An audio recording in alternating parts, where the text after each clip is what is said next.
Napansin ko lang, no, kaya pala okay lang kay Cayetano na hindi niya ibigay yung 10k ayuda kasi hindi naman niya sinabi na forthwith yun eh. Forthwith.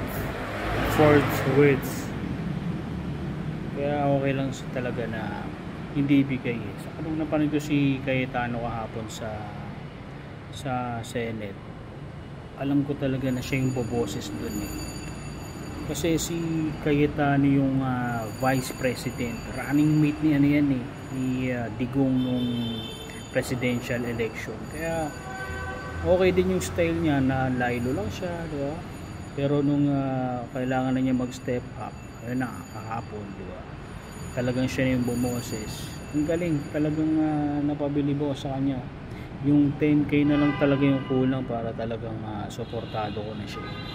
Para sa akin dapat talaga hindi na matuloy ang impeachment na yan kasi ano lang eh, kakagulo lang dito sa Pilipinas eh. Hinahati lang tayo yan eh. Diba may yung kasabihan nga na divide and conquer. So syempre pag talagang nag-divide tayo, hindi tayo nagkakaisa, ano eh, kagulo dito. Tapos madali na lang tayo ma-conquer ng mga alien, di ba?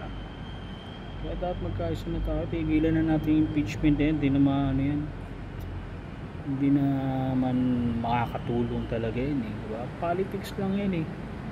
Kaya ako sa inyo, suportahan na lang natin si Robin Padilla. Si Robin Padilla, yung pinapasa niyang bill na hindi mapasa-pasa, di ba? Kung kay Robin Padilla, ibigay niya yan sa mas ano eh, sa mas magaling talaga. Ibigay niya yung bill na yan kay Cayetano para mapasa na. Kasi kung siya yung magpupush niyan, hindi mapupush yan. Nakakaawa din yung ibang mga senador na nag-robe, no? Tuwan-tuwa sila, excited sila kasi akala nila talaga impeachment na, no? Judge na sila eh. Pero nung nalaman nilang i-re-remand pala, di ba? I-re-return, isasauli, di ba? Isasauli lang din pala sa Congress. Parang baliwala lang din yung robe nila, no? Puro bad trip yung nag-prepare nun, no? Kinumpleto niya yung robes, tapos hindi rin pala, saglit na pala mga gamit, no? Sayang. Sada ba talaga hindi na matuloy yung impeachment kasi pero nga pag nagkaroon ng impeachment hearing, ilang hearings yan, papakainin natin yung papakainin ng gobyerno yung mga resource person, yung mga senador, syempre yung mga basta lahat naman nandyan sa atin ng hearing. May may breakfast, lunch, dinner, di ba? Siyempre yung iba papabuti nila, papabain nila kunwari para umabot ng dinner.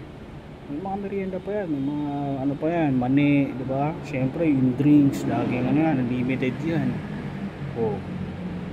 Saan kukunin yung budget? Siyempre sa kaban ng bayan, di ba?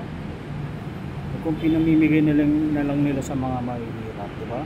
Katulad ko, mahirap lang ako. Dati pinamimigay na lang nila para panggas ko, di ba? Kasi bibili rin ako ng GoPro, di ba? Kasi naman gamitin pa sa hearing, tapos bandang huli wala rin naman mangyayari, di ba? Kasi lang yan eh, politics lang yan eh, di ba? Tigilan na natin yan. Mabuti pa mag-focus na lang tayo sa laban ni Pacquiao. May laban ba si Pacquiao?